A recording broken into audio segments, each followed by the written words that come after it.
What's up, man? What's up? How you been? Good. How you doing? Pretty good. Can't complain. Could always be worse. Always be worse. Yeah. Are you in Illinois right now? Yeah, I'm back home. So what's it's stay at home? It's something like that. I mean, I think we have the one of the strictest rules right now. Yeah, seems that way. Still get out of the house once in a while. See the world a little bit. Yeah, well, the worst part is I haven't played soccer in forever, so I think it's been like 2 months. Starting to miss it a little bit. A little bit. A little bit. I'm trying to get every team to agree the first time that they go back and do Rondo as a team that they film it because Oh I think it's just man. gonna be rough.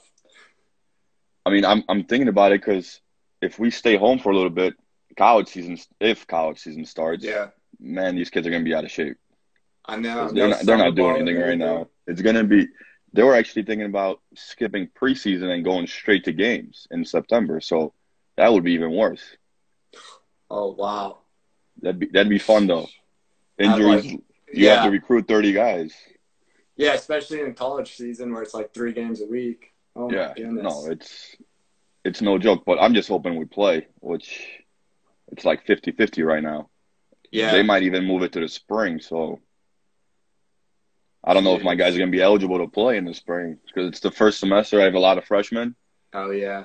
It's Yeah, rough that first year. that's and it's a junior college, so there's a reason they're there because their grades are not good to begin with. Yeah. Oh gosh, I So didn't even think about that. it's like babysitting. Like You're you literally have to almost walk them to classes with by their hand. after what was that the football one about JUCO college, the Netflix show. What was it called? Oh, Cap, no, last chance you. Last Chance U. Yeah, And you that know the was thing eye is, opening. like I've watched all of them, and legit, it's like that everywhere. But they care about their students and graduating. For most Hmm. schools, you recruit 20 guys, and maybe two of them come back the next year because they don't pass their grades. Especially Jeez. especially in soccer, since it's first semester, you get those kids the first semester, they'll go to school during season, and man, like they'll just stop going to school right after that. As soon as the season's over, the teachers won't see them, and that's their 2 months, 2.5 months of college soccer, and that's it. Oh And wow. there's a lot of good soccer players that do that. I mean, they go to a junior college for a reason. Right. Not all of them. I mean, the NCAA and the clearinghouse is pretty hard to get through, especially Yeah. when they go to bad schools, and those counselors don't really care about it, so they don't put them in core credits like morning college. I mean, high school, which is Yeah. one of the best high schools in the state. Most of those kids can't go Division 1 because they win state almost every year, but they can't go Division 1 because they don't pass the clearinghouse, Which and is it's all on counselors. yeah. Jeez.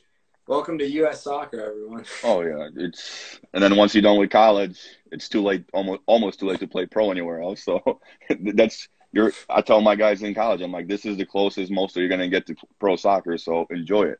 Because Yeah. after that, it's Sunday night league, and that's it. Or Sunday night league. Tuesday, Wednesday leagues at the Odeum. Hey, don't undersell the Odium games. Hey, we've all been there. We've all Still done love it. it. All right, Hey man, man. I Well, still welcome. played. Still balling. Welcome back to another Footy and Coffee Conversations. Are you a coffee drinker? There we My go. man. Straight black. No, I wish. That's before practices. Uh, Straight black. See, I I was got figuring some I got some vanilla straight, stuff in there. straight black with that beard. My dad always Oh, said, "You drink straight black coffee, it'll put hair on your it's chest." growing in, huh? It's coming in nice. I don't know. Oh, Honest seems to not like it so much, but he's a hater honest. sometimes. It's because he can't grow one. It's a little patchy. It's always the people that can't grow one. Yeah, yeah. I like that. I like that. That's why they're hating on it. Oh, Um, honest, don't worry. There's pills for that now. if you want to get started, just introduce yourself. Obviously, you're not a player now. You're a coach, recently retired. Yeah. Talk about where you're coaching, and then what position you used to play when you were a player. All right. My name is Piotr Sliwa. I used to be an indoor pro goalie. Now I coach college at Triton College and AAC Eagles youth soccer team. Very cool. Yeah. So you had a little bit different career path to the Yeah. U.S. Obviously, not starting out in the U.S. You grew up in Poland. Yep. What was that like? What was soccer like for you at a young age in Poland? My dad played pro, so I was basically born into it. Since I could barely walk, I was at his practices. So I mean, I don't really remember it. I see pictures of me just going to practices and all that. But as soon as I start, I mean, Europe, you live in Europe now, it's completely different. I Mm-hmm. played soccer every day outside. Even when you start going to school, you come back from school. If you do your homework, you do your homework right away, and then you're outside playing soccer till your mom calls you and when it's dark. So that was every day. But then you play every single position. I play goal, I play forward. So that's why the world's so much advanced in soccer. That's all they do. Like we didn't have video games. That's all we did is play soccer every day. Skipping practice for Fortnite, like some of the kids Oh now. yeah, that happens. But we like in Poland, we live in basically big condo buildings, right? So every building had their own team basically. So you played against other buildings. So it was like you didn't have a team, but it was guys from your building playing against like it was bragging rights. So it was pretty cool. I Throw it lived down. across the street from the pro stadium, so like in the practice facilities over there. So I was literally across the street. But Yeah, you it was fun. represent for the condo. Oh yeah, that's basically what it was. Like people don't understand it now, but like that's how it was. But a lot of the places that we played in were fenced in, like fields with no grass, with no nets. Like you stayed on, you had to win to stay on because if you didn't, you waited for an hour and a half, 2 hours because there was a bunch of people there. So my block was pretty good. You were getting your playing time still. Oh yeah, I was always Uh, playing with the older kids, so I was always picked on too. It was always the young kid. uh, Brutal. Yeah, and they're not so nice in Europe to the younger guys sometimes. No, you have to earn it. Absolutely. So, what was the reason your family decided to move to the U.S.?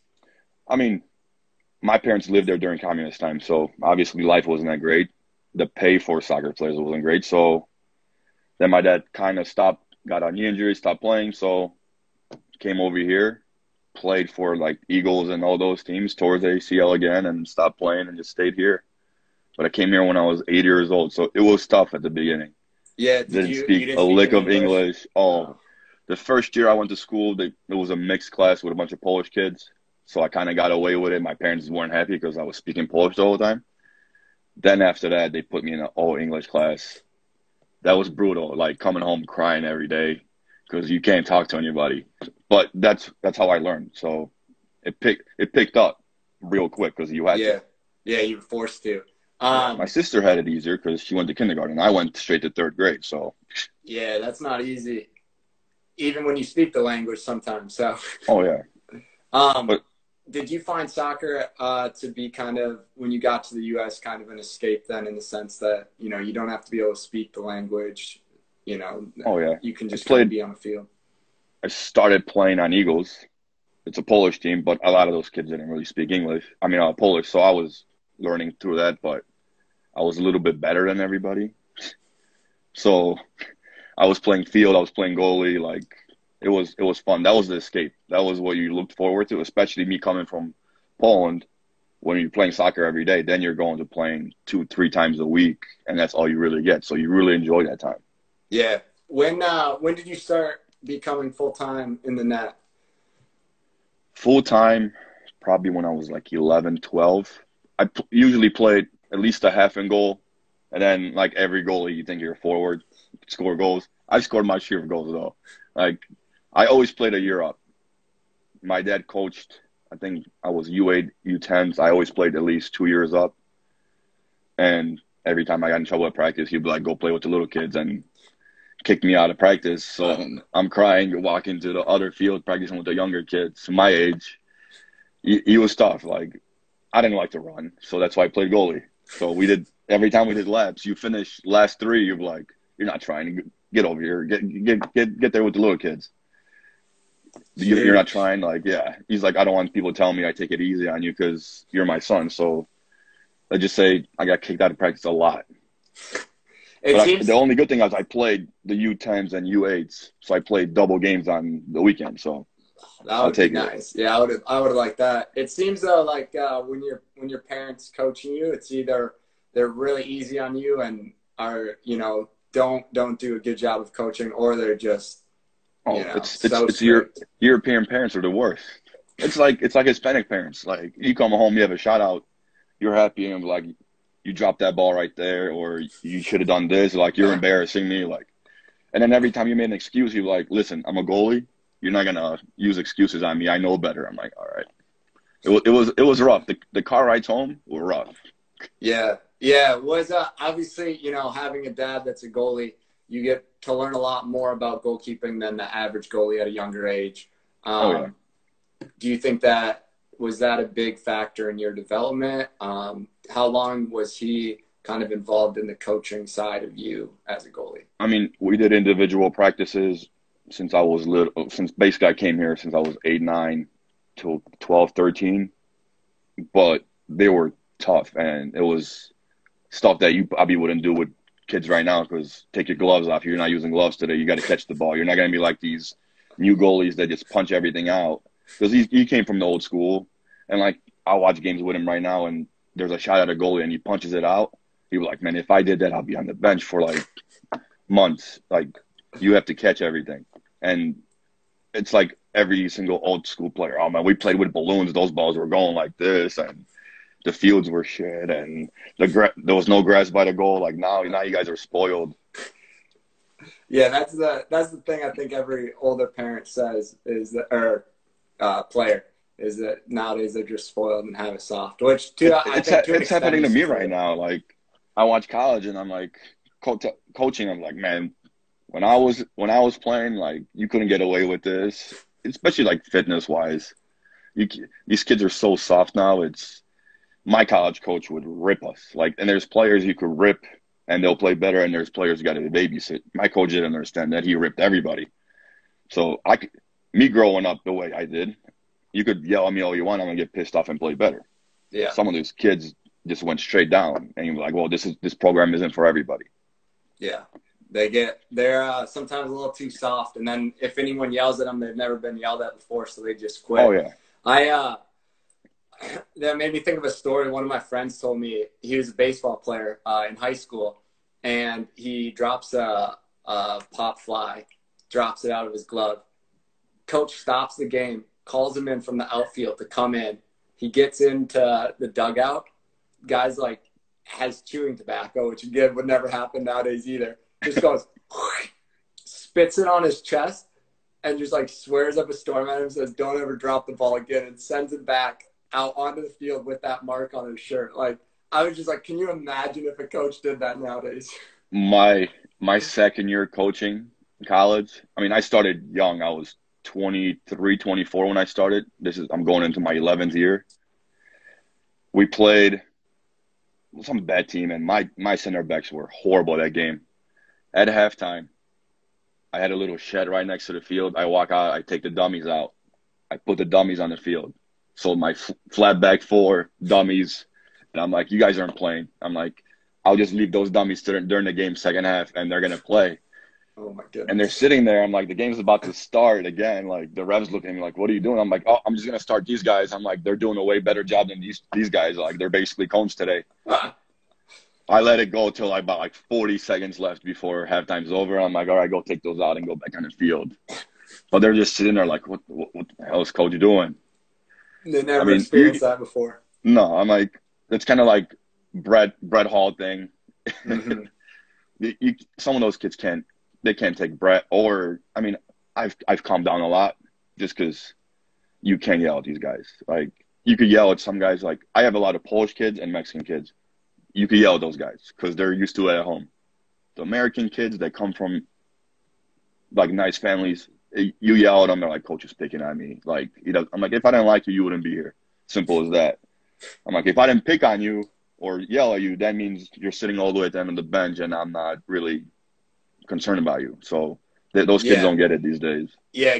Players, especially nowadays, seem to don't understand that if a coach is, spending the energy to correct something of yours, regardless of if he's yelling or talking, it's because he wants you to succeed and he knows you have more in you. You know, you don't, Yeah. a coach doesn't yell at a kid that you know is trying their best and doing their best Yeah. because you can't do any better. No, and it's only getting worse. Like the competitive standpoint of it, I can like I'm a competitive person, so I don't care if we're doing a shooting drill or just sprints. I'm racing somebody. I'm keeping score the whole time. And there's so many times where we'll scrimmage like 5-on-5 or whatever it is, and I'm like, "What's the score?" "Oh, I don't know. I think it's 3-1." I'm like, "What do you mean you don't know what the score is?"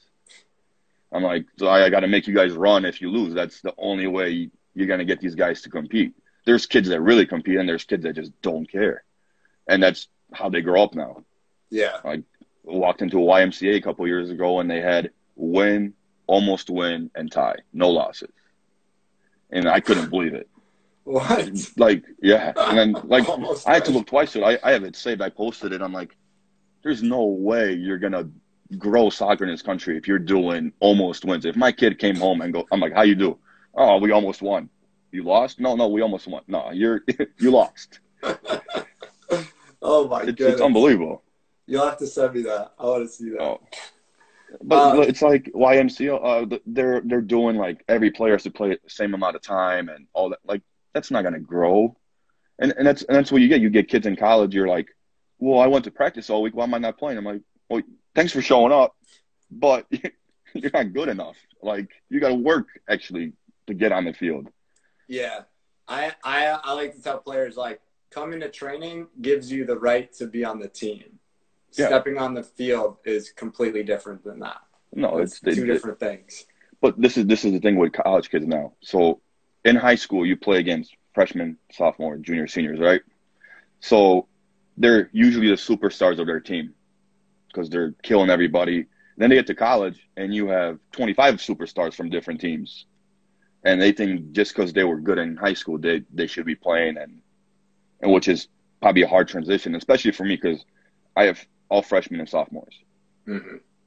So I play a lot of freshmen. Doesn't matter if you're a sophomore. In a 4-year school, it's different because you recruit what 6 people a year, maybe 6, Right. 7, Yeah.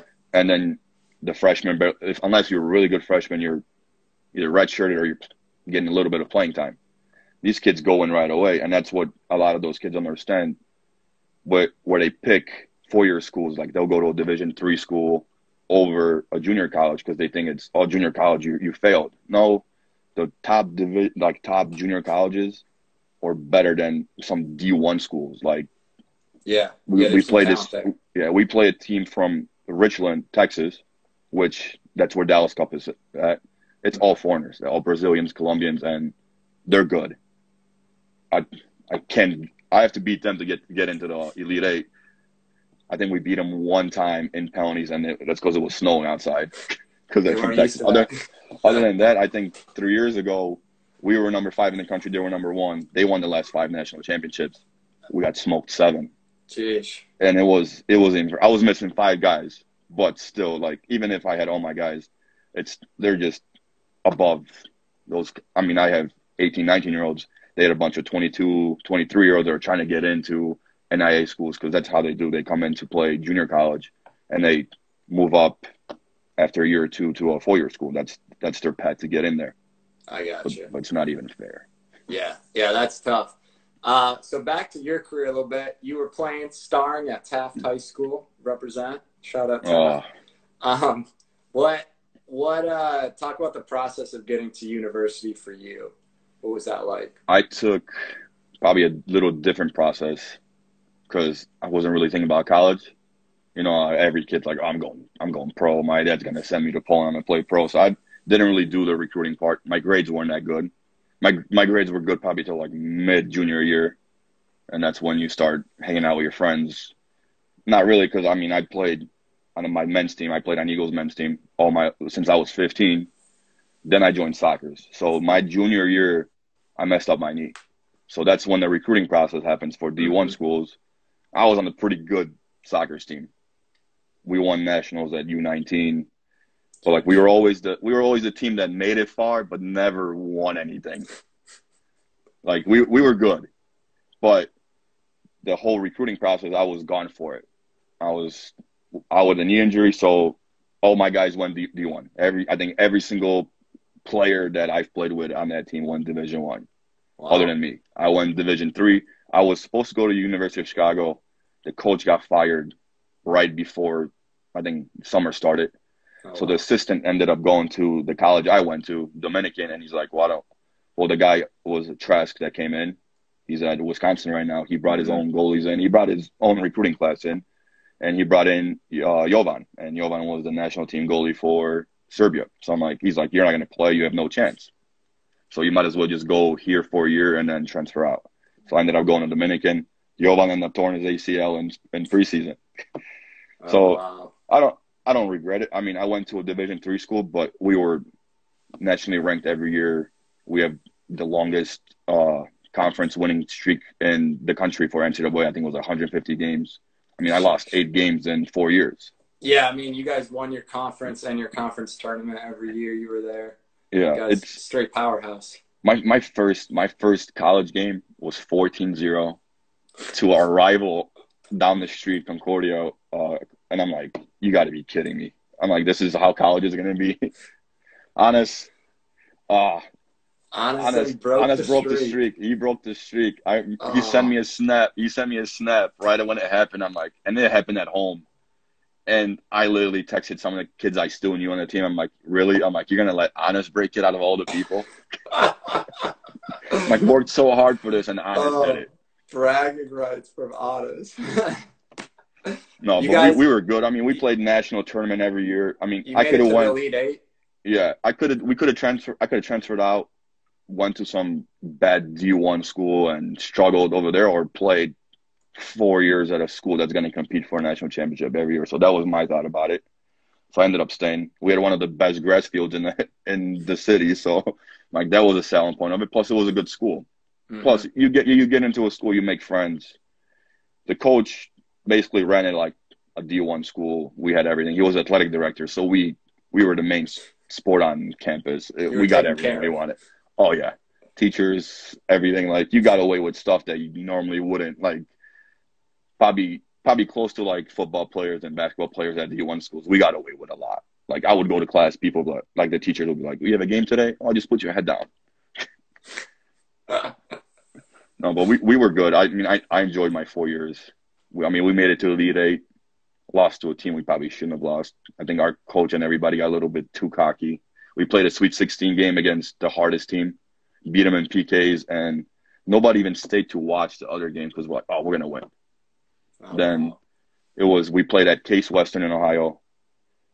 It was snowing outside. It was on turf, so the ball was slick. The first goal we let in, we put the smallest guy in the wall for whatever reason we did that. Guy shot the free kick, hit him in the head, went other side. Oh, no. Yeah, it was brutal. Uh, It still haunts. yeah, But those but losses but never every go year, away. yeah, it was rough. It was a rough bus ride back because our coach was already booking tickets to the Final Four in Florida. So yeah. Brutal. At what point in college was it in college that professional soccer switched from being, just a dream to actually this is a goal that I can attain? Uh, I mean, I've always wanted to, but like a junior year, I ended up going to Poland for a little bit and France, trying out a couple teams, and then I was about to stay in France. I was a little bit of homesick. I'm like, I just want to. I have one more year of school left. I talked to my parents. I'm like, I'm gonna go back, finish school, and then go back to Europe. So that was my thinking behind it. My dad always wanted me to finish school, just because of how his career went. He's like, Yeah. you could always go back and play, which I probably regret not staying. But you know how it is. You need a little bit of luck to go and play pro soccer, Yeah. and that's Yeah. what people don't really understand. You've seen a million good players, yeah, you've played with in the area over here, and they don't make it. But a lot of it Hmm. is just you got to put in the work in the beginning of it because you're not going to get paid. You're not getting paid. Like Yeah. you're barely surviving. Your parents still got to send you money. Like you got to put in the work before you actually make money that you can live off of. Yeah. Yeah. People are always like, oh, I was good enough to play professional. I'm like, listen, the skill is there's a million people have the Yeah, skill. it's That's not the and determining a factor. lot of it is just mental. Because I mean, I've watched games with people and like, oh, I used to play with this guy and he wasn't that good. I'm like, well, he's playing there because he does what he's supposed to do well. I'm like, he's like, well, he didn't really like, he just wins the ball and plays it off. I'm like, well, that's what the coach wants him to do, and that's what he does, and that's why he's there. Because, yeah, you want to go in and dribble guys and make beautiful passes and all that, but like, unless you're doing what the coach is telling you to do, you're not playing. Yeah. And that's Yeah. what a lot of 100%. those guys are. I'm like, and now it's like when I coach, I tell my guys, I'm like, I don't like when you come on off the bench. I don't need you to wow me. I don't need you to come in off the bench and try to do something extra. I'm like, I need you to come in, keep the level that I want you to do, and do your job. And that's a lot of those kids go in and they're gonna try to dribble three guys because they're trying to show off for whatever minutes they have. And that's the difference. And then plus it's the mental part. Like you're gonna have days that's not going your way at all. And you could either, oh man, like make excuses. Oh, it's because of this, and that. Like it's not my fault. Like it was bad luck.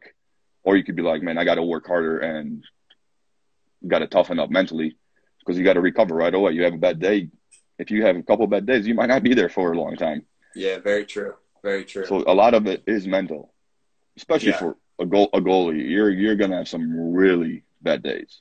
Yeah. Yeah. You guys, I mean, in most games, it's more mental than the physical, I would say. Obviously, training, you guys train crazy physical, but in a game. And this is the thing because playing goalie, outdoor may be a little easier, but it's not because you finish the game, you're tired, and everyone's like, "Oh, you didn't run, would you go get the ball from behind the goal a couple of times?" Like you're focused the whole time. You're mentally drained most of the time. Your brain is just fried. Yeah, because you're reading the game the whole time. You're like, as a forward, you miss, you put your head down, you kind of walk back, you kind of have a couple of seconds to rest. As a goalie, yeah, you're kind of resting the back when the ball's on the other side of the field, but you're focused the whole time. You're setting up your defense. You're basically reading what's going to happen next, so you're mentally drained by the end of the game. So, like, a lot of people, unless you played, you don't really get it because so many times, like, oh, no, I just want to lay down. I'm tired. What are you tired from? You play goalie. Like, and the indoors even worse because there's 0 seconds to rest. Yeah, you don't even get that. You're focused the whole time. You're getting blasted with 40 shots. Yeah. Yeah, no, that's a whole nother ball game. Talk me through, how does it go from you're playing, you graduate, and then how does indoor professional soccer become the thing? Did you ever play before that, or how in the world did indoor was basically like playing at the Odeum and playing around the leagues over here because I mean indoor is big in Chicago since we have basically 5 months of winter, so it's always cold. So I mean I've always, since I was little, I've liked playing indoor. I was good with my feet, so as an indoor goalie you're involved the whole time, and plus outdoor you get 3-4 shots a game if you're playing on good teams, and I've always played on good teams, so I've always had to make 1 or 2 saves a game. So, like, that's the bad part about playing on a good team. Bad teams, you're getting blasted with the ball maybe 10 times a game. You're shooting practice for you, and you don't really care if you let goals in because you're getting your work in. But, like, as outdoor goalie on a good team, you have to make 1 or 2 saves, but those saves are usually big. So you gotta teach yourself how to stay focused the whole time in the game. Because you might see the ball. I've played games where I made 1 save and took only like 2 goal kicks the whole time. So, but the 1 save you made could have made a difference. So, because I've always played on teams where we had a million chances and only scored 1 or 2 goals. So, those are fun as a goalie. Yeah, and it's like you're struggling because you're standing goal. You're like, it's gonna come back because we're missing so many chances. And like the soccer is saying, like, it's always gonna come back. It always comes back. And it's true.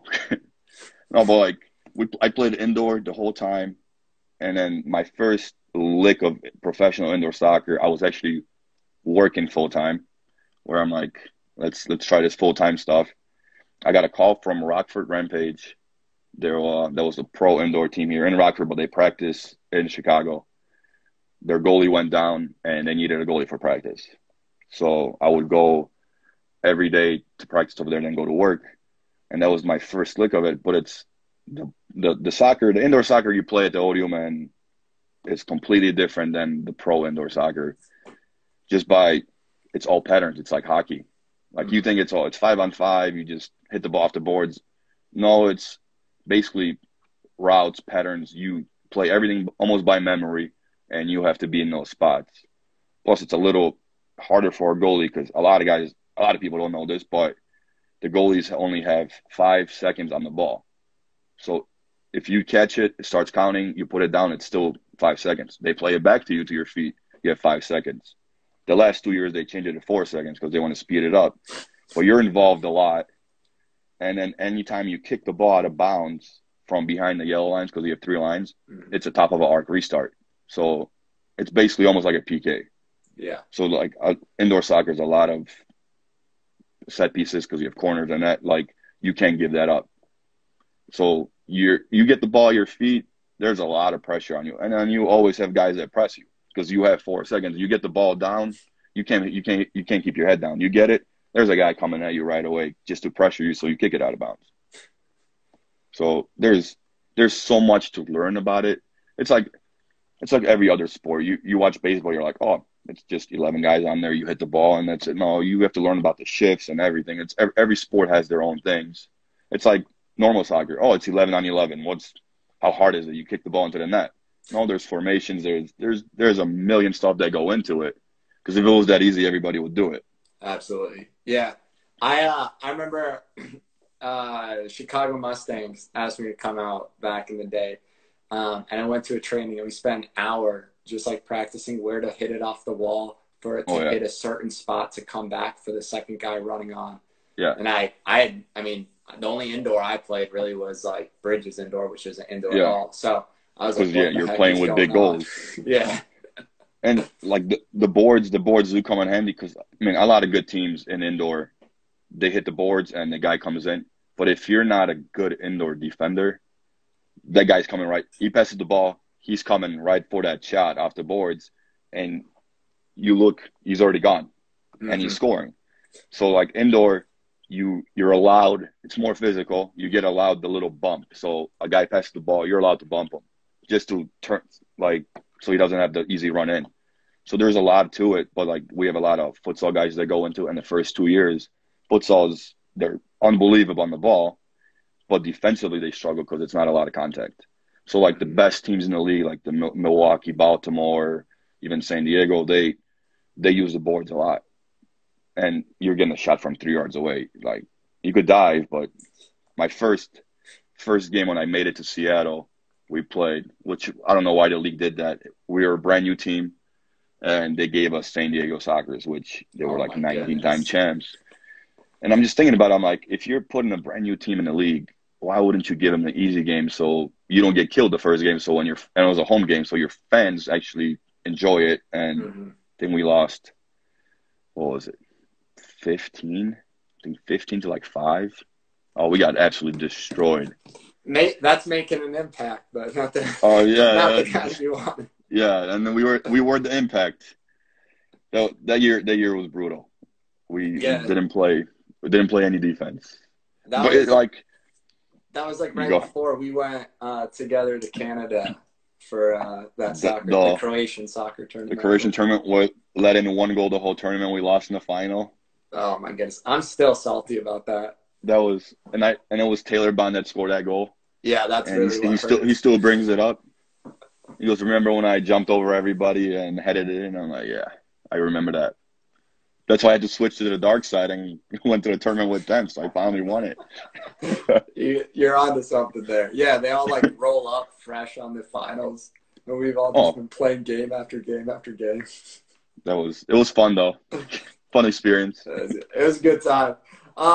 You played all over indoor, and I think a lot of indoor players, it seems like teams are bouncing players around a lot.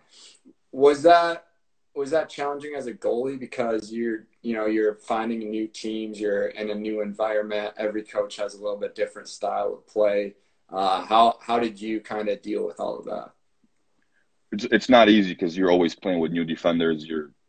Offensively, it wasn't bad because you could rely on my feet, but just getting to know the guys, and like a lot of the movement in the league is because the contracts are so low that you're gonna go. Like there's basically, other than a couple of teams, you don't really have loyalty to a club, which kind of sucks because it's a job at the end of the day, and you're trying to make the most money you could get. So I mean, I started in Seattle, left because of different reasons. I mean, the owner, the Oh owner my is doing gosh. some pretty heavy time right now.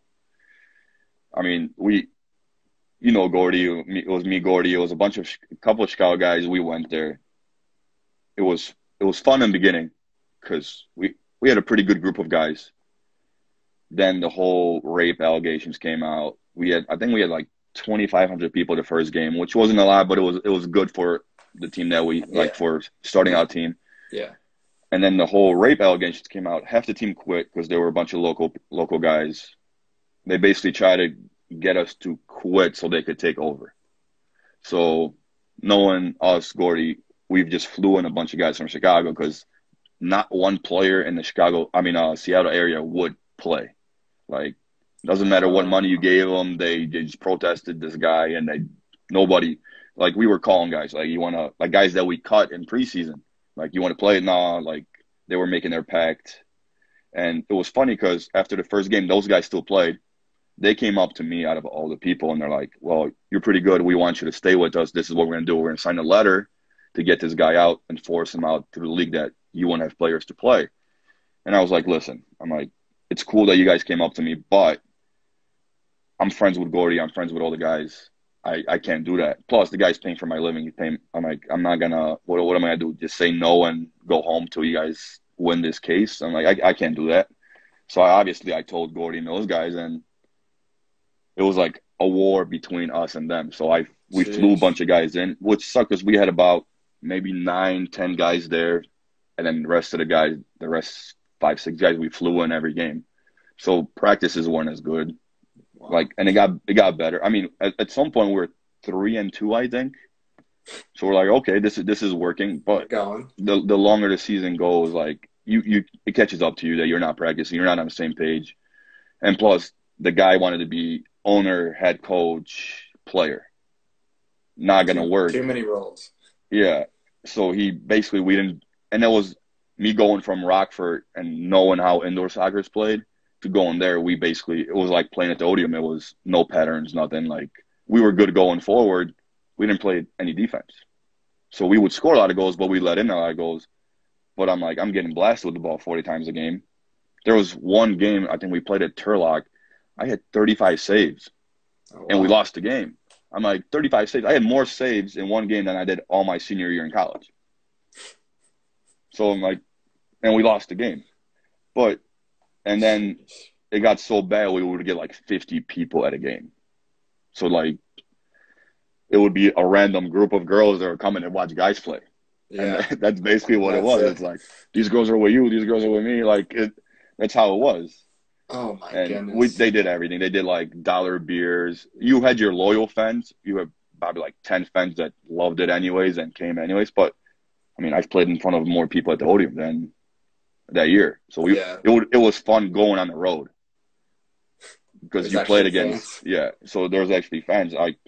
Other than that, like, man, it was quiet. We lined up to come out of the tunnel and we're like, it's still early. People will comment, and it's like it started like me going from Rockford and knowing how indoor soccer is played to going there. It was like playing at the Odeum. It was no patterns, nothing. Like, we were good going forward. We didn't play any defense. So we would score a lot of goals, but we let in a lot of goals. But I'm like, I'm getting blasted with the ball 40 times a game. There was one game, I think we played at Turlock. I had 35 saves Oh and we wow. lost the game. I'm like, 35 saves. I had more saves in one game than I did all my senior year in college. So I'm like, and we lost the game. But, and then Jeez. it got so bad we would get like 50 people at a game. So, like, it would be a random group of girls that were coming and watch guys play.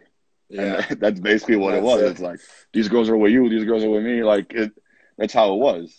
Oh my And goodness. they did everything. They did like dollar beers. You had your loyal fans. You had probably like 10 fans that loved it anyways and came anyways. But I mean, I've played in front of more people at the Odeum than that year. So Yeah. it was fun going on the road because There's you played actually against, fans. yeah. So there was actually fans. Other than that, like, man, it was quiet. We lined up to come out of the tunnel and we're like, it's still early. People will comment, and it's like it started like 2,500, then it was like 600, 500, 200, and then it was like 50, 50. It was probably more people working in an arena than going to games.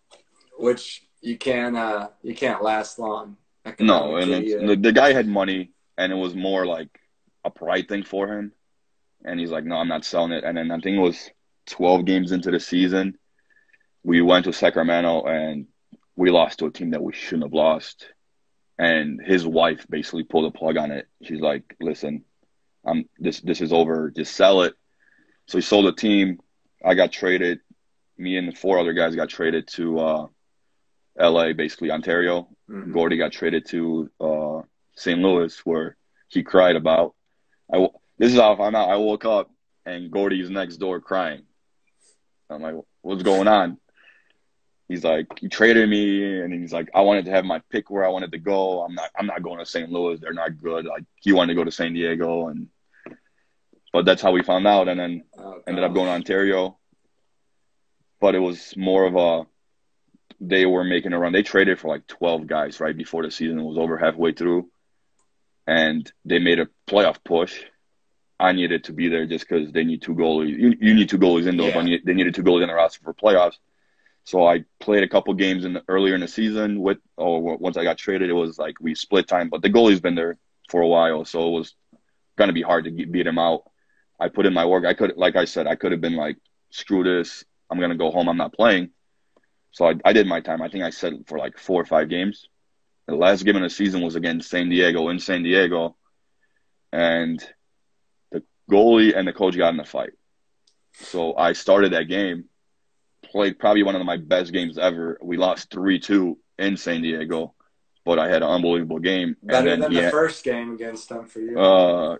My last game in Seattle against them was 17-10. So I've tried letting in 17 goals, and then this is the worst part. You let in 17 goals, you go to the locker room after the game, and you're like, man, I actually had a pretty good game. I made some nice saves. Because, like, a lot of those goals that were let in, like, this is what indoor soccer is. It's off the boards, but nobody will shoot near post on you. Yeah. So you're standing there. A lot of it is just a pass far post for a guy standing there for a tap-in. So there's nothing you could do about it. Right. It's like, and it sucks because you have guys that go into the league, or I never understood when guys blast the ball at a goalie from a zero angle near a post. And I'm like, listen, at this level, you're not scoring your post unless you roof it or the goalie screws up. So that's a really low percentage shot. So in indoor soccer, everything's far post for a tap-in. And these guys just on patterns are always there. Yeah. But, I mean, I got to start in the playoffs after that game. So lucky. I mean, this is the thing. You put in your time, you sit, you come to practice, you work your butt off every time, and then you finally get your chance. You take it. And then I got lucky. I started the playoff game. We lost, I think it was 6-5 to Vegas. But, I mean, I played well. I mean, it was a good experience. Yeah. Yeah, and I think, too, like, the second you get playoff experience and do well, that opens new doors and opportunities to get signed. This is the thing. Like, it's hard getting into the league because you kind of need luck. And once you're in there, it's a lot easier to get another team. Because most of those teams look for guys that already played on other teams because they already know how the league is run, how to play indoor. Because even outdoor, yeah, you could go to, like, my college kids asked me, like, can I go to those open tryouts? Open tryouts are a moneymaker. Like, if one guy gets signed in a couple of years, that's lucky. Because most coaches don't even go to those tryouts. They'll stand there for a couple of minutes and walk away. Like, it's different. Yeah, 100%. But after Ontario, I mean, I wanted to go back to Ontario. That guy waited and waited and waited. And it's getting to August. I'm like, well, I still don't have a team. So I'm like talking to Gordy. Gordy was in St. Louis. I went to tryouts in St. Louis. Ended up calling the guy. I'm like, listen, I have to know if you're going to sign me or I'm going to have to look for another spot. I'm like, St. Louis is asking. He goes, give me a week. Gave him a week, no call. And I'm like, I just ended up signing in St. Louis. Closer to home, like it's a great place to play at. Yeah. They have, even though they weren't good, but they average a huge amount of fans. Like they used to be good back in the day. Used to average 15,000 people. Like when indoor soccer was huge. That's unreal.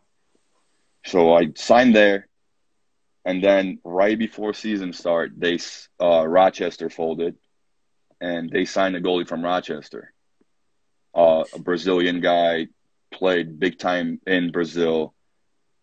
Really cool guy. He was a little bit, I think he was close to his 40s, but the guy was unbelievable. And you could see like fit, worked hard at practices, just wasn't really good with his feet.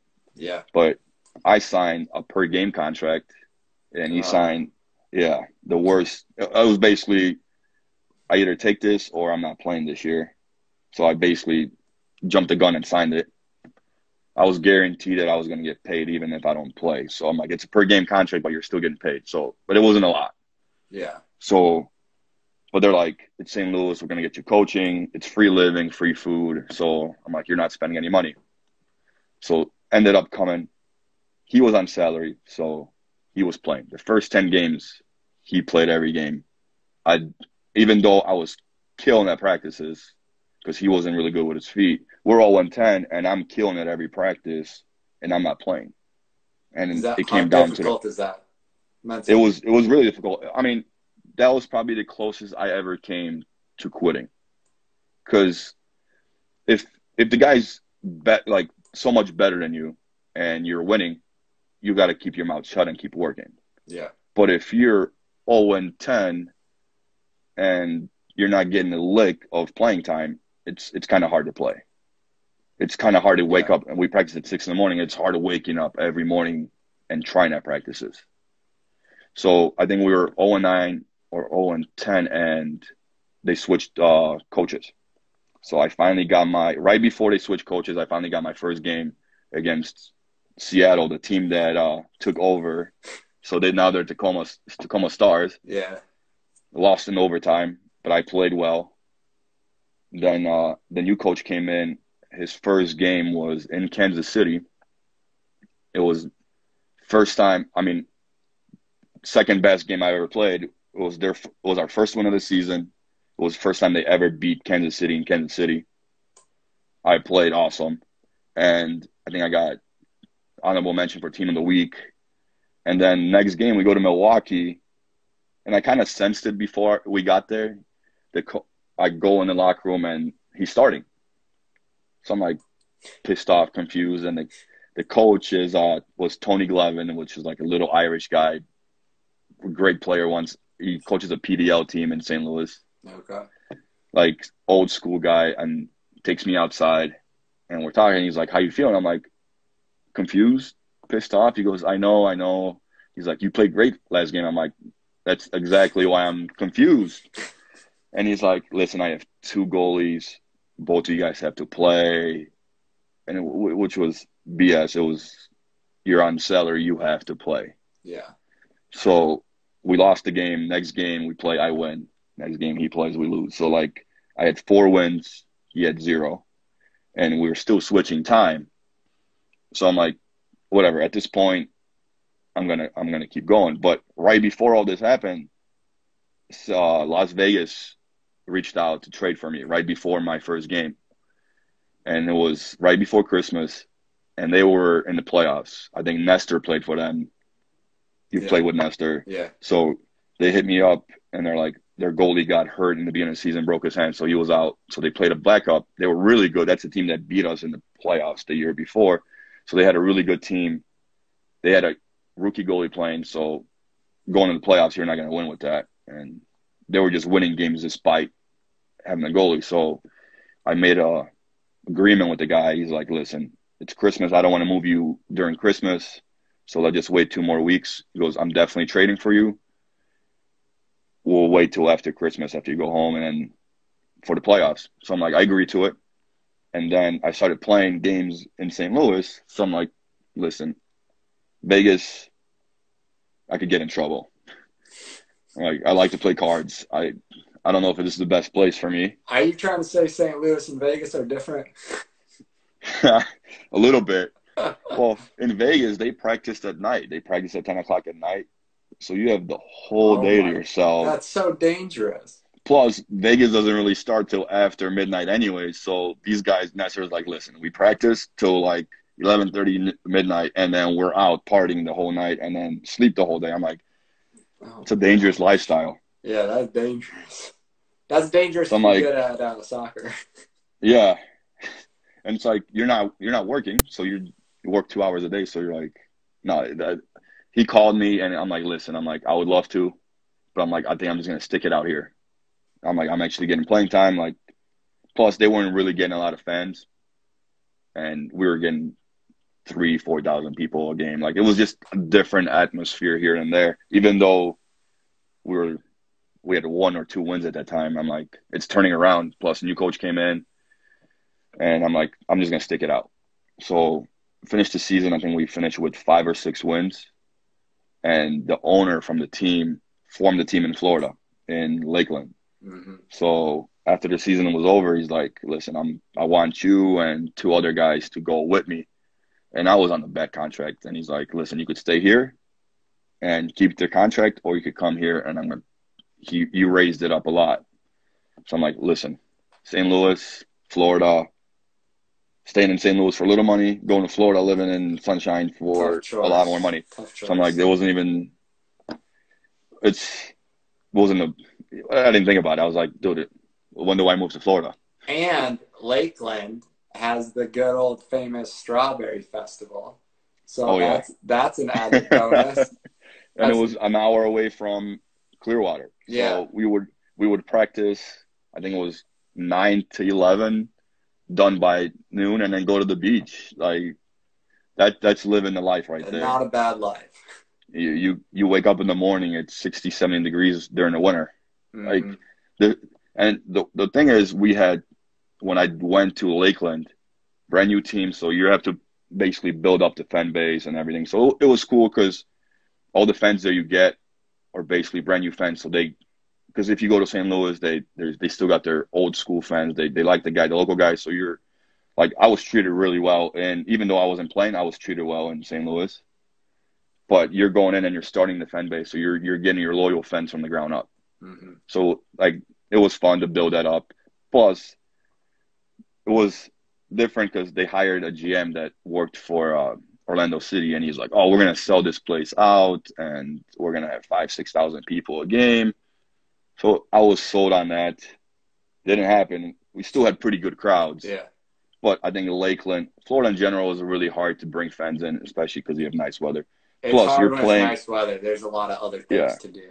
I you're mean, playing, I you're I playing live in Friday, Saturday. Florida. Yeah, I live in Florida in the off season, and like I'm a big Miami Heat basketball fan. Even when LeBron James was there, like Yeah, first quarter, seats are empty, and they're yeah, fighting for NBA championships. People got better things to do in yeah, Florida. and that was it. But we played on Fridays and Saturdays. High school football's big in Florida. Like you think of Texas at being football town. No, Ray Lewis is the one that came out of Lakeland. So I'm like, high school football is big over there. So people would go to there.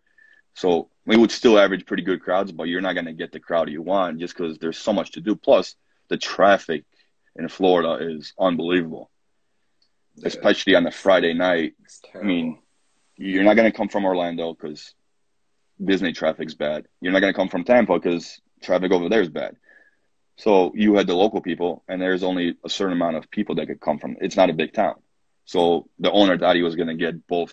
But we Yeah. had, I mean, we started out, we almost made the playoffs. I think we won 9 games that year.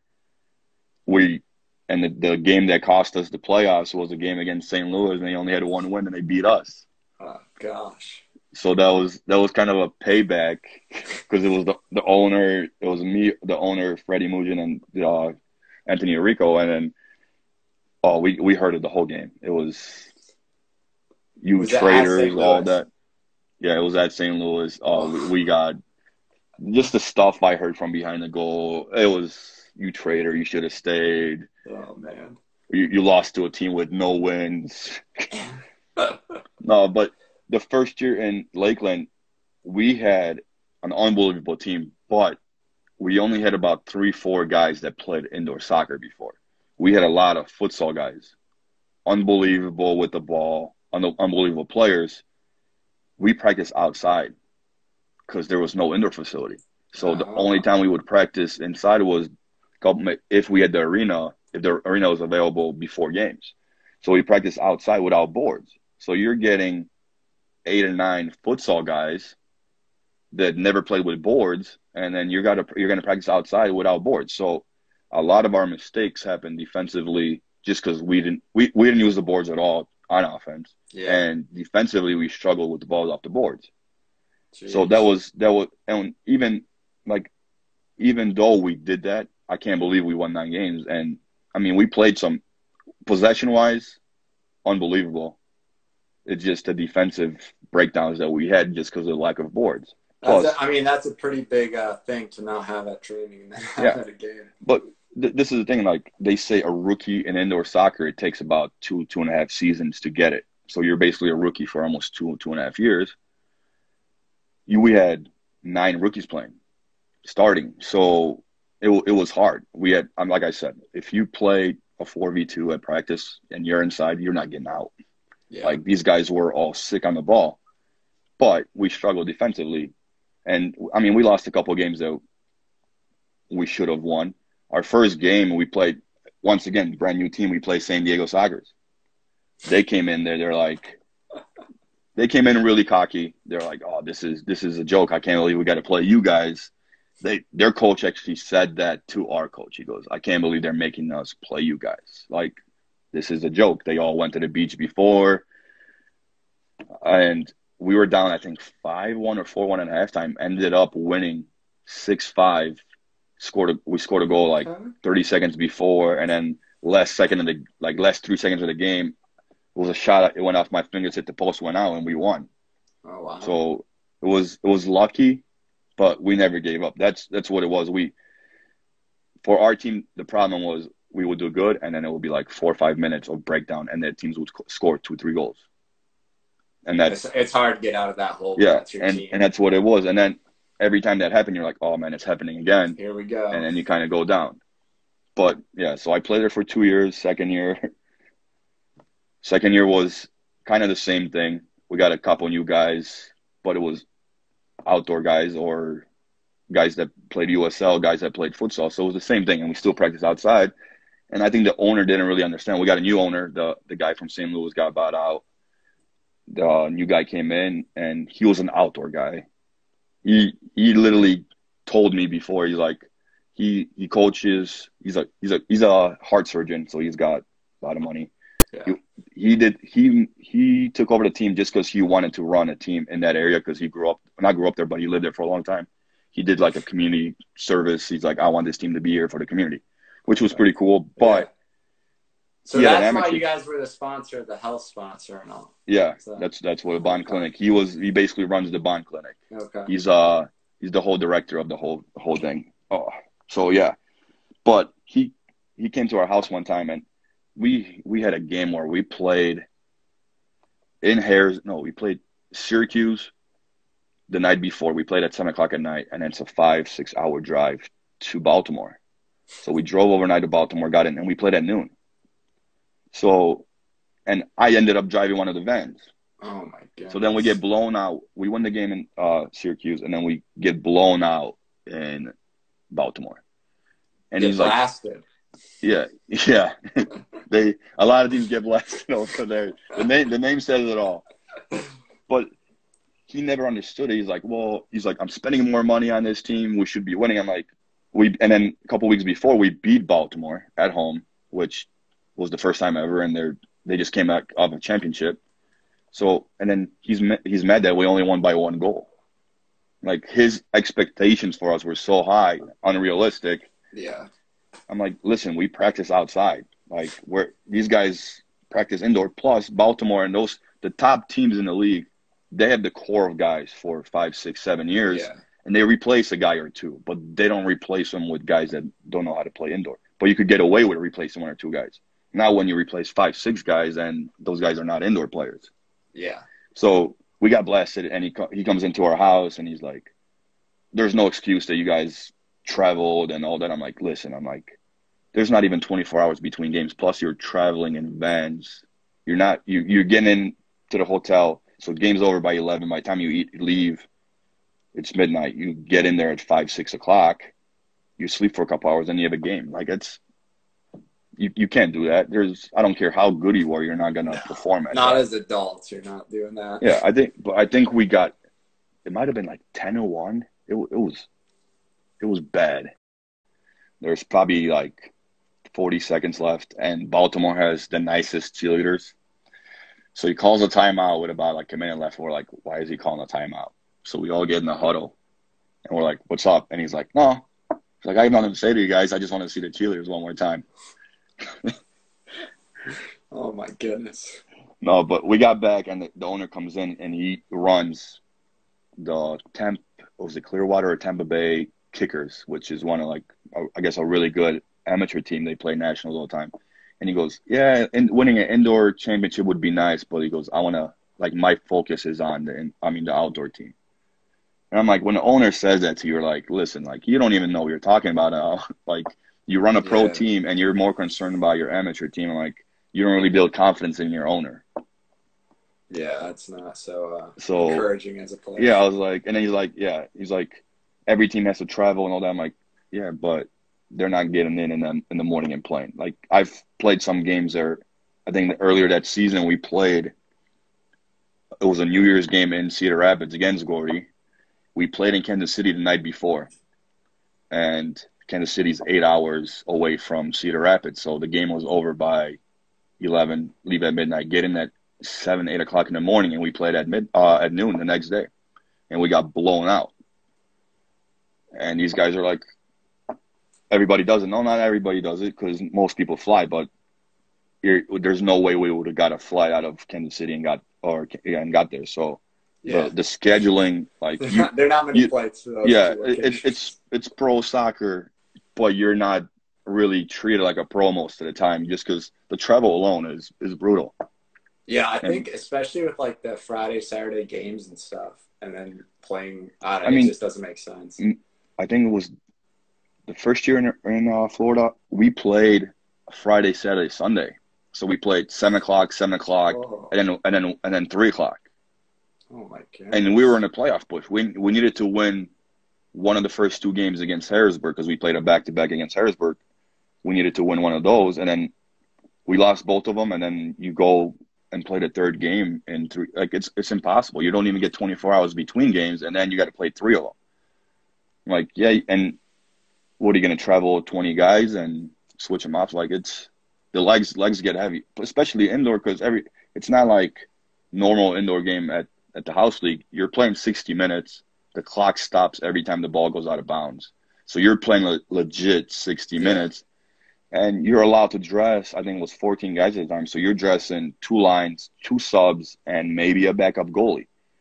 So it's not like you have 3 lines, and it's high pace, it's physical, you don't really get a lot of time to rest. Like because when you played indoor, you probably stay on the field for like 2.5 minutes, right? And you subbed off. Some guys stay longer. Indoor soccer, you're up and down, you're out. So you have guys playing 50, 60 seconds, and then so you have 60 seconds off before you come in. Then you have power plays and all that stuff. So it's physical. I mean, me playing in goal, it takes me days to recover after games. Like sometimes you feel like you get hit by a truck. Oh yeah, I'm sure. In Seattle, I brought in one of my buddies to play since we were flying guys in. And we only practice, I think, 3 times a week. And he goes, oh man, what kind of pro team is this? You guys practice 3 times a week? I'm like, just wait till you play your first game. So we played on a Saturday, and it was only 1 game.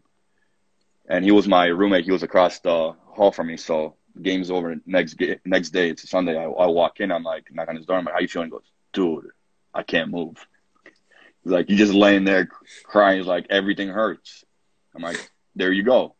Monday, I walk in. I'm like, how you feeling? He goes, I still can't move. I'm like, now you know why we practice only 3 times a week, because we don't have enough bodies. Yeah. Like, because usually Mondays are recovery days. But man, that was such a mess over there. We would go and play keep away and all that. Like, we didn't have enough guys. We would scrimmage 5-on-5 with no subs. So how good was that game? It was good for maybe 10 minutes, and then the level dropped off. So, but yeah, no, it's definitely it's definitely challenging on your body. Like it takes me about good 3 months to recover after a season, like hips, shoulders, everything. Jeez. Yeah. And that doesn't sound so fun, especially as a goalie. I think I saw you had like, and this I'm sure is more now, but at that time you had over 1,000 shots that you had saved, which Yeah, and is the thing is, those stats, like stats in indoor are big for contracts, right? mhm. They it's all about goals, assists, saves, and stuff. When you go on the road, they don't really help you out with stats. Like I've played games where I had probably 15 saves and they record 5 of them, and then just the whole hassle of like calling the league and like they want you to watch the game and send them in the times that you made the save and all that just to prove it. I'm like, I used to do it when I was younger, and like the last couple of years, I'm like, man, I don't even care about stats. Yeah. But like, you have a lot of guys that are selfish about stats in this league, and it's for good reasons. I mean, you want a contract, you're gonna Right. want Yeah. your goals and stuff. So you have guys like with assists, and they all they do is talk about it, and the owners and coaches are like, oh, if I hear one more thing about stats, well, if you didn't use stats to sign guys, then guys wouldn't do that. Yeah. I mean, you got to use them to pay the bills, then you're going to hear Yeah, about it. you're not gonna like. I've seen guys where like right after games go to the stat guy like, I had assist here, here, and here. Like we just lost the game, and that's all you're worried about. So it does get on your nerves, especially for me since I'm a goalie. I really don't care about that. Yeah. It, but you get it when you really think about it. Yeah. Outdoor soccer get away with it because it's different. Not it's still not you still count your goals and assists, but indoor it's different because it's you're getting a lot of goals, a lot of assists. So you Yeah. want all of them, and then You can be you get respected those. as an outdoor player Yeah, without and there's a lot. any Yeah, stats like that. and there's a lot of times where a ball takes a deflection or something, and you're like, oh man, that was off of my pass. Like own goal in indoor goes to the player from the attacking team that touched it last. So Oh. I had an incident in that game in Cedar Rapids where I went wide, my defender got the ball wide, and didn't know I went wide, played the ball right into the goal. But we touched the ball like 5 times before it went into the goal, so who touched it last? So we got to go and watch it. I think it was Gordy that actually got the goal because he was the last one to lose it. So yeah, no, it's crazy. Like, but indoor soccer, I've let in some really bad goals. Indoor soccer can make you look really bad as a goalie. Like I've had balls hit off the boards, hit you in the back and go in. The worst goal I've ever let in was the ball's bouncing right in front of me, and I call keep. I'm going for it. My defender tries to clear it, hits me in the head, goes in the goal. Oh my goodness. Like, but it's so fast. Yeah. It's impossible. Like, Yeah, it's like throwing a bouncy ball in a room and trying to figure out where it's going to yeah, go. and then you go on Twitter or Facebook, and then you read the comments like from fans that don't really understand the game, and oh, the goalie sucks. But I'm like, man, listen, that ball's going through about 5, 6 guys. By the time you see it, it's in the net. Now It's like there's one guy on Twitter that oh, he just it's attacks you. He has oh like a vendetta against yeah. you. It I, cracks me up. I always see it. I'm like, and what is it going got to the on? point of like because the first year I went to Orlando, this backstory behind it. I got hurt in the first game. I tore my hamstring the first game of the season. So I was out for 12 months. I mean 12 weeks, and Jeez. came back way too early. So I didn't have the season I wanted to. But it was like the backup goalie that came in, unbelievable shot stopper, wasn't good with his feet. But me going into Orlando was because that's a team that moved from Cedar Rapids was you're gonna have a competition to who starts, which I wasn't really worried about it. So I beat him out in preseason, which we even had one of the best coaches in indoor at preseason. It was Tozer, which he's a futsal national team coach. He's a legend in indoor game. So I'm like, I won my spot fair and square. First game, lose the ball dribbling by the boards, try to chase the guy down, try to block it, and as I reached in to block it, tore my hamstring. Oh gosh. Stupidity and yeah. So I was out. He played all right. We didn't have a good season. And it was like, "Why come back, we need you, come back, we need you." So I'm like, okay. came back way too early. I think I practiced after out for 12 weeks, I practiced maybe 3 days before I played that first game on the road in Utica. Played all right, and then it was just like when you don't have, and then we would split games. So as a coach owner that was doing all of it, doesn't understand that as a goalie, you need confidence from your owner, your coach, that you're the starter. Because if you're switching time, you're not playing as loose as you can. Yeah, you're more worried about making a mistake to lose. Yeah, you're not gambling. You're not gambling on stuff that you usually would. Plus, for the defenders, it's if he played, it was always if he played, we would have won. And then if he played, then it would be like if you played, we would have won. So you find excuses for other people, like, oh man, he would have saved it. So like by the end of the season, I didn't have a good season, and it was just getting worse and worse. So this guy on Twitter, he was a fan of the other guy. So doesn't matter if I played well or not, it was always something. The first year I would let it go, and then the second year this season, I knew it was my last season. So I'm like, you know what, man, I'm not taking this. So I started answering back, and it just went up and up, and it got to the point where he tried to bait me into saying some stuff, and I'm like, I'm not stupid. I'm like, I'm not gonna do it.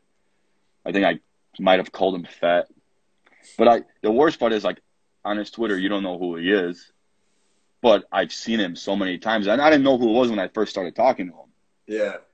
So I finally figured out who it was, and I'm like, this guy would like come and shake my hand, be all nice to me, and then on Twitter, just rip me. But then when you read through his Twitter, it's basically he's a big Orlando City fan. He rips everybody. It's one of those guys where you don't really have much power in your life, so you go on Twitter and you think you have the power to talk however you want to people, which as a pro athlete you shouldn't. And then this is what like gets me going. And as Huffman is on here, which he got into trouble on Twitter the year before, we don't get paid enough to take some of the stuff that we do. And it's especially when you have family on social media and they see it. The only reason I responded to that guy, because my buddies were coming to the game, I think the week after that, and I'm like, listen, you better stop this, because it's not like we're averaging a lot of people. They'll find you, and I don't know what they're gonna do to you, but you're gonna get it over there. So I'm like, and at first I was nice. I was like, what's the problem? Blah blah blah. And I'm like, I don't think you understand the game. And then he just kept going. I'm like, especially never watched indoor soccer in your life. All of a sudden we have a brand new team there, and all of a sudden you're an indoor fan. You never played soccer, and then it's like, oh, just because I never played soccer doesn't mean I don't have an opinion. Oh, you have your opinion doesn't mean it's right. But I'm like, I let it go till it was like attacking me personally. Like I could get away with like, oh, the goalie sucks. He let in the goal. Like, whatever, you hear it from everybody. I'm harder on myself than anybody else. Yeah. Like even if you let it go and it's not your fault, you're still thinking about what you could do to get better, or what if you take a step here, you would cover more ground. It's like you're always thinking about it. So I'm like, that never bothered me. But when he like starts talking real smack, I'm like, okay, I'm almost done. So I'm like, I'm not getting in trouble with the league. So I'm like, I'm gonna respond to this guy, and then just got heated and heated. Kind of stopped. It got to the point where I'm like, man, you're obsessed with me, because it would be stuff from other people, and then he would comment like, mention my name in it. I'm like, it made for some interesting reading for me while I went to the bathroom or something. So I appreciate that. Everybody, I would get messages from people like, man, like this is good. I'm like, and if like for anybody that really knows me, I'm really good at trash talking. And I'm like, it took everything for me to hold back on stuff that I was saying to this guy.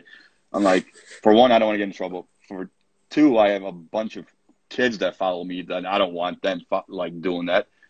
But especially now, he still does it. So I'm like, listen, now we could go at it. Now I'm retired, we could go. And then he stopped. So as soon as you attack him back, it goes away. I'm like, I was bored one time, and then he wrote something, so I started going at him, and I'm like, come on, man, you got to be better than that. I'm like, you got to come up with something creative. Like I stand and go. I've heard some really good stuff from people in the stands. Sure. Like, man, like one time kind of backfired on me. We played in Harrisburg three kids sitting behind the goal and just talking smack to me, and like they're calling me Butterfingers and all that. I'm like, because I had yellow gloves, and I turn around and I'm like, listen, man, you gotta like, be creative, be better than that. I'm like, if you're gonna talk smack, talk smack. So we're losing, and when you go six attacker, you take the goalie out. So they got me back. I was standing on the bench. I guess they took a picture of me, tweeted at me, and they're like, finally found a good spot for you. So I tweeted back. I'm like, that's pretty good. I'm like, I'll take it. I'm like, finally something creative. But I'm like, the stuff you hear from people, like, it's making fun of, talking smack about your mom and all that. Like, it's one year out the other, but it's like fun hearing some of that stuff till it gets really personal. Yeah. Yeah, there's like a But difference between like fun joke and giving a hard time than when it gets like just a personal attack. oh yeah, I mean, it doesn't affect, like, this is the thing, like, it might affect some people. For me, when I get pissed off, I play better. So I'm like, go ahead, piss me off. I'm like, but man, if my mom came to a game a couple of times in Milwaukee, and every time I go to Milwaukee, we get our butts kicked. Yeah. And when they talk, my mom gets pissed off. I'm like, listen, I'm gonna just let it go. I'm like, they're really good. Like my last game, when my retirement game was against Milwaukee, and Oh, that's not good. yeah, I mean, this season just started out bad. This was supposed to be my last year, and we played 4 games, and the owner ran away with the money. So 4 games into the season, the guy calls me. He's like, "Oh, I'm taking a leave for medical reasons," and then all the stuff comes out that ran out of money, gambling, and he's gone. Jeez. So the league didn't want to fold the team because the schedule set up and everything. So the league took over the team, and they put everybody on a per game contract, but it was like laughable bad. I'm like, listen, I'm not putting my body through this for chop change. I'm like, I love playing, but not that much. I'm like, I'm not, and I've had injuries the last 3 years. I'm like, I'm not gonna do rehab and all that, like get hurt for a couple $100. Like that's a joke. So I went back, and my whole plan was not, it wasn't even supposed to be a retirement game, but we had a double header in Milwaukee end of the season, and that was supposed to be like invite a bunch of friends and be my last game where people could watch me. So the coach that took over, really cool guy, he called me. He's like, man, I don't know if you want to do it, but like, I'll let you play that one game. And when I told people, like, listen, like, that team was bad. Like, it was a bunch of younger guys that probably wouldn't have got playing time normally. So that was a good thing for them, because if they get contracts out of this, it's good for them. Yeah. But the team, I mean, they only practice like twice a week. It wasn't, there's maybe 1 or 2 veterans, if that, because everybody that got traded or left. So that team was not really good group of guys that fought hard every game, but it was just, you're going to get beat by teams that are way more experienced than you and the talent-wise. Yeah.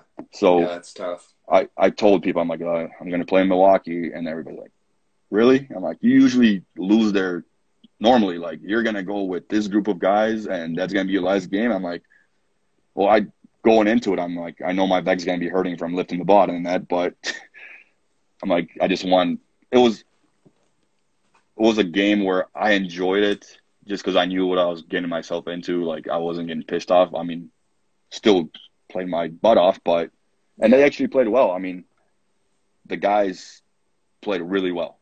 I'll give them that. I think our first half was really bad. I think we're down 5-1 at halftime, but third quarter 0-0, and then they piled it on at the end once we went forward. But I got it all out. Don't miss it. I'm like standing there and going like, definitely don't miss this. Yeah. But now that you're done, you're like, man, maybe I do have a year or 2 left in me. Yeah. Any regrets with the retirement? Any thoughts of continuing to try to play? Or You know what it is? During that game, I felt good. Like, and that was the first time in 3 years where I was like completely healthy playing, and I'm like, man, I'm doing pretty good. I mean, I kind of missed this. I think I could do this for another couple of years. So you never know, man. Comeback season. Milwaukee's really close to where I live, so I could probably we'll see. I've always wanted to play in Milwaukee, so maybe.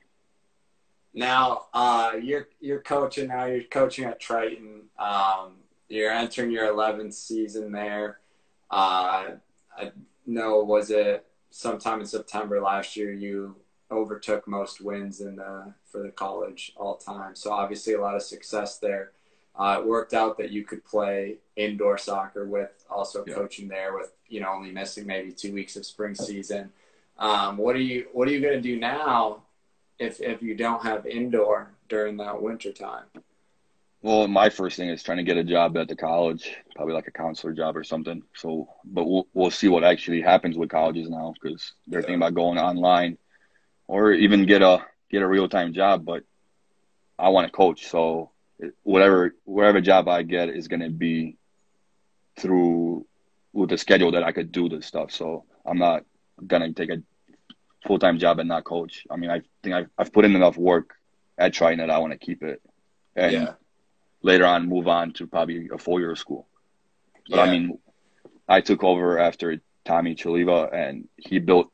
The year I came in, they got second in the nation. They were 5 minutes away from winning nationals. So he built it up, and I just kept going with it. The recruiting's really easy now. Like guys reach out to us. Plus, like a lot of 4-year school send guys that can get in there, send guys to me. So like, what was it like as a goalie to then be a head coach and have to train and coach things that, not that you don't know, but things that you're not so used to as a player yourself then? I mean, I've watched practices. Like you take something from every coach that I've had, even like my college coach or the pro guys indoor. Like obviously I can't use most of the drills from indoor, but like most of the stuff, like technically and all that, like I take from other coaches. You learn from every coach, like Brad and all those guys. You take a little bit of stuff from every coach. But like it took a lot of like, now you have so many things on YouTube, like practice and stuff. You could have a different practice every day. But for me as a goalie, you see the whole field. So I think I could read the game really well. So like it's easier for me.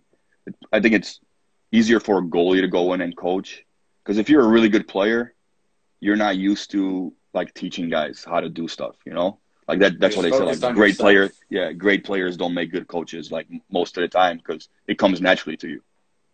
You like that's why like all those Jose Mourinho, those guys, like they weren't that good, but they learned everything from the basics. But like I could read the game.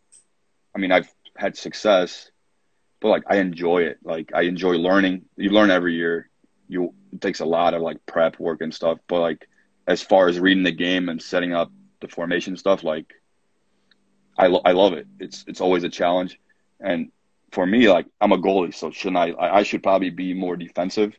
I'm more of an attacking coach. Like I played with 3 forwards a couple of years ago when we only lost 1 game, and the coaches we were good. We blew everybody out. I think our lowest game was 4-1. And the end of the year meeting with the coaches, they're like, "Oh, why would you play 3 forwards and all that?" I'm like, "What?" I'm like, "This is college." I'm like, he goes, "It's not fair." I'm like, "Well, I had 3 really good guys." I'm like, "I'm sorry." I'm like, "Next time," like, and this is the thing, like, I would take my guys out, and it wasn't fair to my starters. So we would go up 2-3 goals. I would take them out and put the bench guys in. So bench guys got a lot of playing time that probably didn't deserve. But I don't want to get my guys hurt. Right. So like, I'm one of those coaches where I take as soon as it's 2-3 up, I'll put my guys in, the bench guys. So I bench guys play a lot, probably more than most of my starters, and probably backfires later on because they're not fit to play 90 minutes. But I mean, we've done a pretty good job.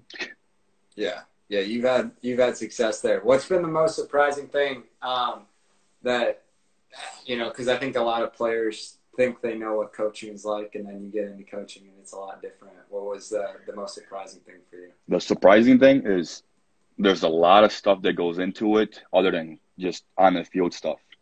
Because you think you're like, everybody thinks, oh, you show up before practice, you set up practice, and you leave after practice and it's done. especially with college kids, you're dealing with schoolwork, house stuff. You're like, my office is always open for them. These guys come in like my college coach you couldn't really talk to. I'm more of an open my office. They got come in, they could hang out, talk about stuff. Because I mean, everybody makes mistakes, and for me, it's like I started out younger, like because when you're a young kid, your parents tell you something like, "Oh, what? They're old. What are you trying to tell me?" You know, like they don't listen to your parents. But since I'm closer to those guys' age, they listen to me more. Like I've been through it. Like I've played pro soccer, so like they listen to me more. So they do come in and we'll have conversations about life, school, like even like girlfriends. Like it's everything. Like I could talk to these guys about everything, and I try to help them out because a lot of those guys like so many kids are like, oh, I'm going to Mexico to try out instead of playing college soccer. I'm like, listen, not to burst your bubble, but Mm-hmm. there's kids in Mexico on the street that are not better than you, but they could go and do it. Plus, when you go as a young kid to try out, you're 18, 19, try out at an academy, those academy kids been there forever. Yeah. Since they were young. So they're in the system, they know how to play. Why would they bring in a kid from the US that hasn't got any good training from academies over a kid that's been in their system for a while? So Yeah. I'm like, go ahead.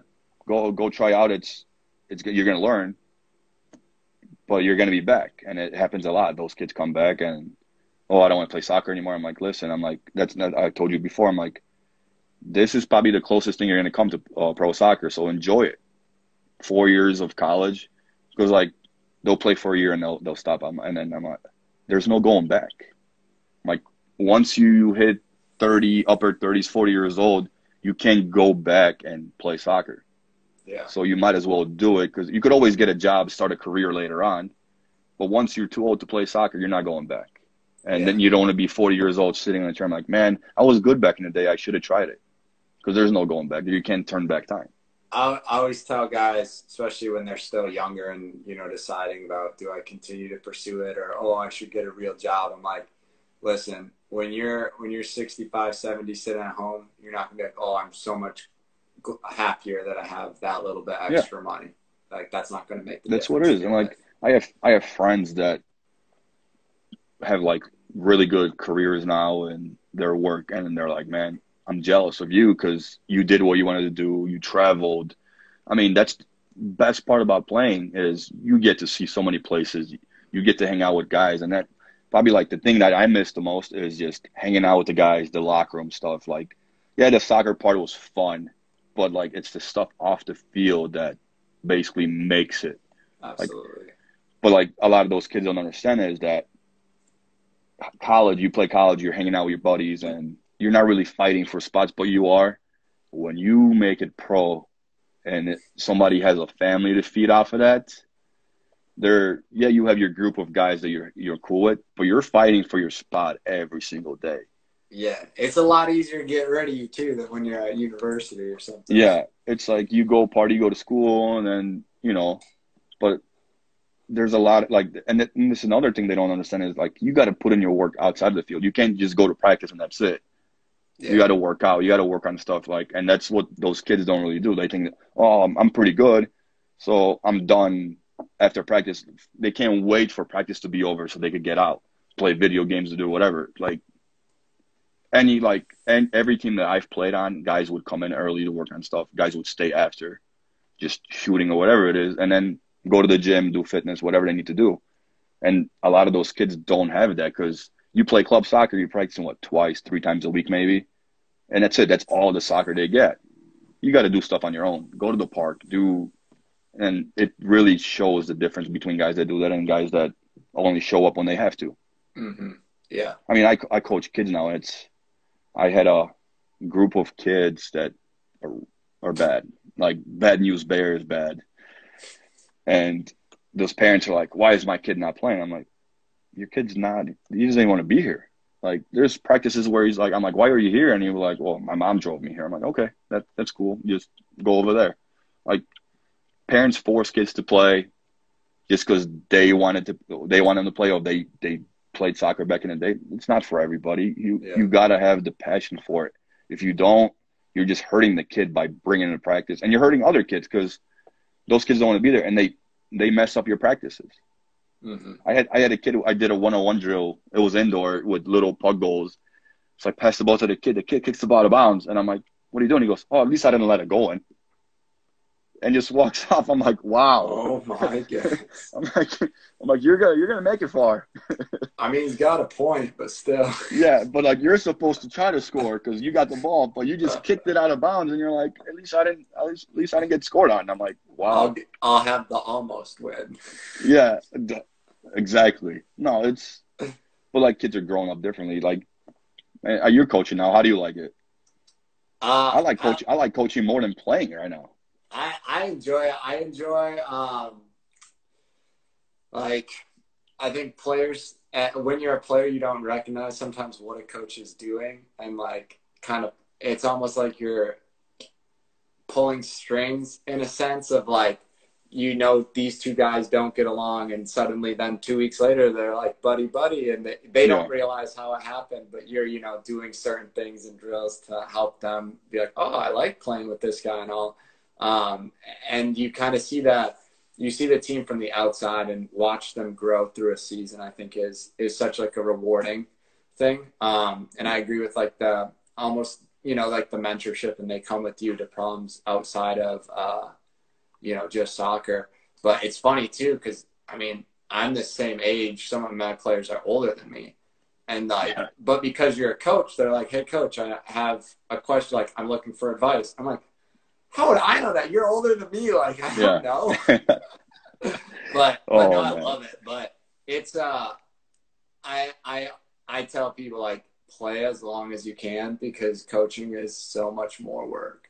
Like as a player, it's like you show up, you do what the coach says, you worry about your individual play and taking care of your body, and you're done. And it's like I think the hardest thing is your brain never shuts off as a coach. You'll wake up at 2 a.m. You're like, oh, well, what if I sub this guy in here, because, and they're like, oh my gosh, you can never. You're always second guessing yourself, because like if you lose a game, like this is how I always thought about it. I'm like, oh, it's the players. It's like, no, a lot of our decisions affect the game. Like, because you could have played this guy here, you could have played this guy here. Like, man, but when you do make a sub and it turns out right, like I've done it so many times where I'll put a guy in and we score right away. And I'm like, damn, like, yeah, those feel good. Those feel good. But then you have players like I understand. I've played on a good college program, so I understand that it's really hard playing against bad teams. Like, it's really hard to get up. So like when I yell at my guys for it, like we'll play a bad team and we're struggling before half, and I'm going off on these guys, and I'm like, in the back of my head, I'm like, I've been through that, you know, and I don't know how to fix that, because it's really hard to motivate guys when before, like, you beat the team like 7-0 the game before, and then you play them again. Like, how do you motivate guys? Yeah. So like, play against a team in Milwaukee, and I friends with the guy because I played indoor with them, and they're bad. Like, he has a hard time recruiting over there just because there's so many schools around.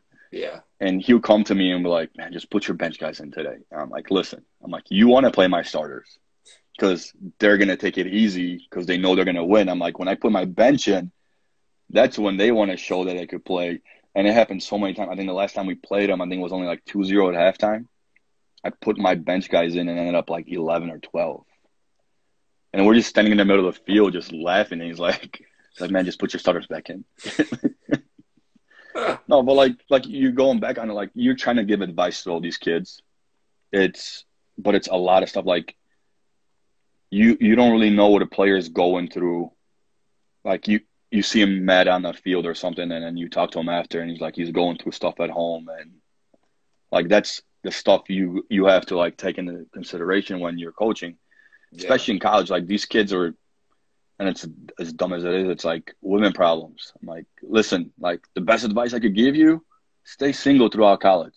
I made that mistake. I'm like, stay single, have your fun. Because all these kids, they get their first girlfriend and they think it's the love of their life. I'm like, yeah, it's the love of your life right now. Trust me, you're gonna go through a lot of women in your lifetime. I'm like, don't just. I had a kid get engaged this year Oh wow. at 18, and I'm like, first question that came to my head was like, she's pregnant, and he's like, no, like, I was like, I'm like, you know what, do what you got to do, but I'm like, and then when you see them like break up, and because I have most of those kids on Facebook and Instagram, and sometimes they forget I'm on there.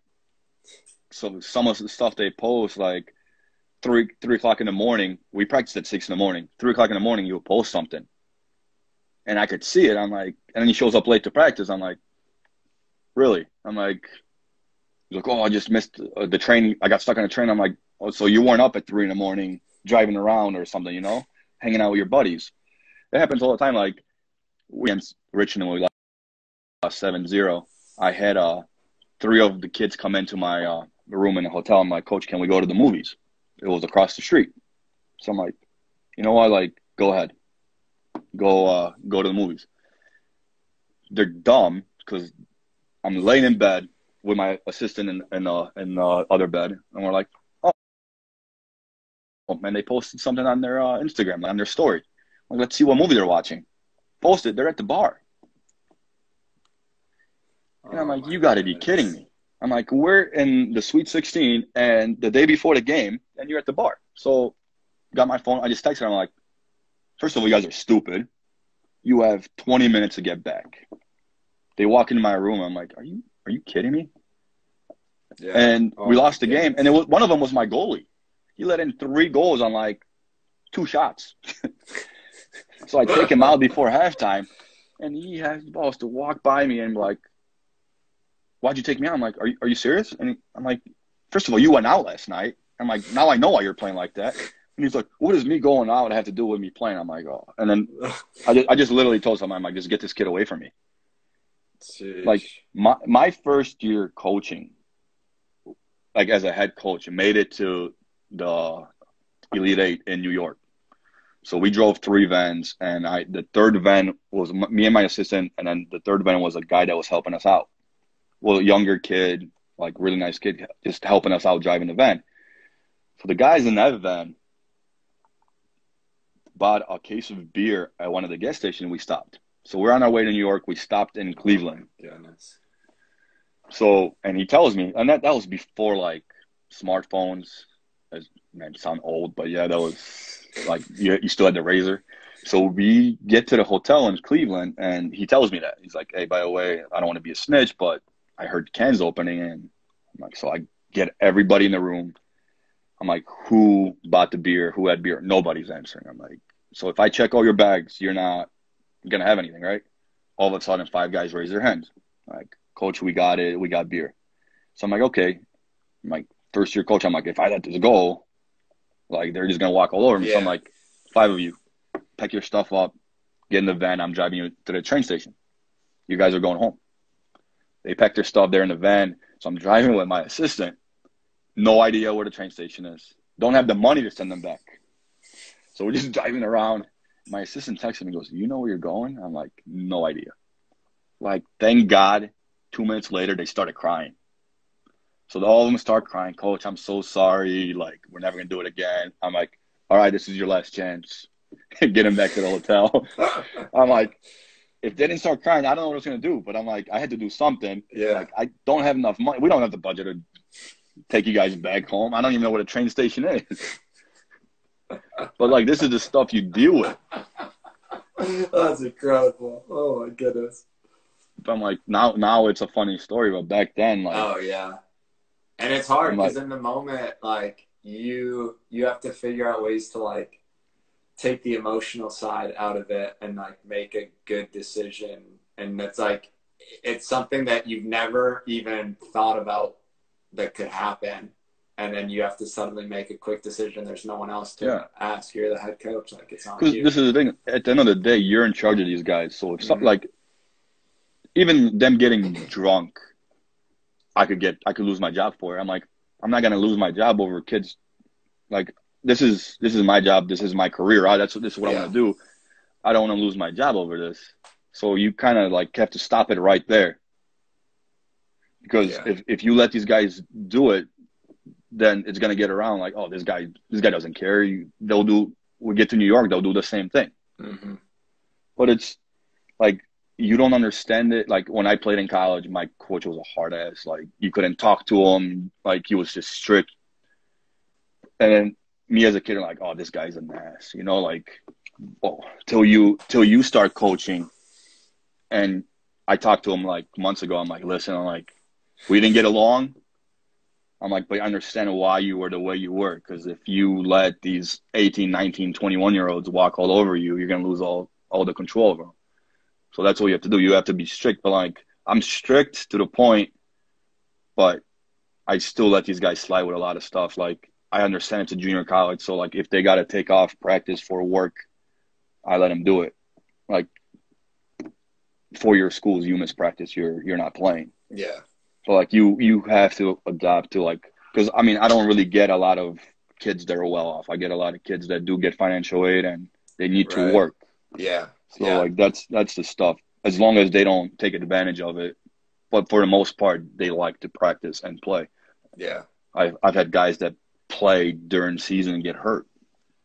That's another thing. Like, I told these guys, I'm not going to drive in the leagues and look if you guys are playing. I'm like, if you're going to, I've had guys that got hurt right before nationals.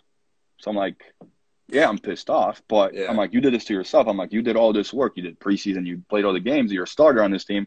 All of a sudden, you have a broken nose right now, which he told me he was moving a bed and it fell on his nose. I'm like, come on, man. I'm not stupid. And I've had kids that came in with knee injuries, and he's like, oh, man, coach. And this is the true story. He's like, I went to Starved Rock. I was hiking, and I slipped, and I hit my knee, which I knew wasn't true. But you go to the trainer, and the trainer's treating you for a bruised knee when you have a sprained knee. I'm like, you kind of have to tell the truth. And he stuck with this life for a good year till he was done playing. And I'm like, now you could tell me. He's like, yeah, I was playing. I'm like, I know. I'm not dumb. It's kind of, I feel like players sometimes are, it's similar to like when you're a kid with your parents and you like tell them something and it's like, they always know. It's like same with coaching. Like you know, and these guys, they think their excuse or reason is like, and you're just like, okay. But you know. Like this is the thing, like they'll test you and see what they could get away with. Yeah. So 2 years ago, I played in St. Louis. We had a All-Star game in the I think it was during the summer or end of summer. So it was already during college season. So I drove to St. Louis. We practiced at 6 a.m. So they didn't think I was going to be back because I said, I'm like, I might be back, might not be back, but probably won't because I played. I drove back from St. Louis, got there at like 5:30. So I'm standing by the gate into the stadium, and I'm like looking at my watch, 6 o'clock. Nobody's on the field. And they slowly walking out of the locker room like, hee, ha, ha, ha. As soon as they see me, faces go down. So they go in on the field, and bag of balls, they're trying to take balls out. I'm like, nah. Like, put those back. You don't need balls today. I'm like, if I could get here from St. Louis on time, you guys could be here on time. So they ran for a good, like, 45 minutes. They're done. They're like, I'm like, you guys are useless now. Just go home. Like, see, like, my assistants were really nice guys, so they'll probably try to take advantage of him. I had Nestor as my assistant this year.